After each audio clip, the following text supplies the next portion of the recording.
ದೇವರನ್ನ ಮಾಡತಕ್ಕಂಥ ಶಕ್ತಿ ಗುರುಗಳಿಗಿದೆ, ಗುರು ಸ್ಥಳದ ಪೀಠಗಳಿಗಿದೆ. ಹಂಗಾಗಿ ಆ ಪೂಜ್ಯ ಗುರುಗಳು ಬಂದು ಆ ಒಂದು ದೇವತೆಯ ಮೂರ್ತಿಗೆ ಅಂಗನ್ಯಾಸ ಅಂತ ಮಾಡ್ತಾರೆ.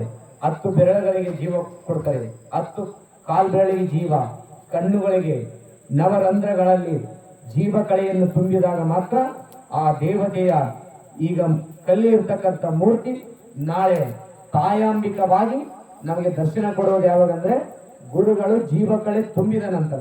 ಆ ಜೀವಕಳೆ ತುಂಬುವ ಮುಂಚಿತವಾಗಿ ನಾವೆಲ್ಲ ಇದು ಸ್ವಚ್ಛವನ್ನು ಮಾಡ್ಕೊಂಡಿದ್ದೀವಿ, ಶುದ್ಧ ಮಾಡ್ತಿದ್ದೀವಿ.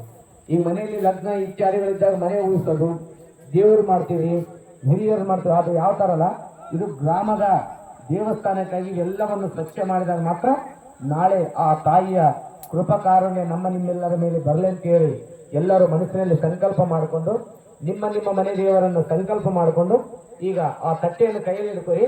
ನಾವು ಸ್ವಾಹ ಅಂದಾಗ ಮಾತ್ರ ಅದರೊಳಗಡೆ ಓಂ ಶ್ರೀ ಗುರುಭ್ಯೋ ನಮಃ. ಗಣಾನಾಂ ತ್ವಾ ಗಣಪತಿಂ ಅವಾಮಹೇ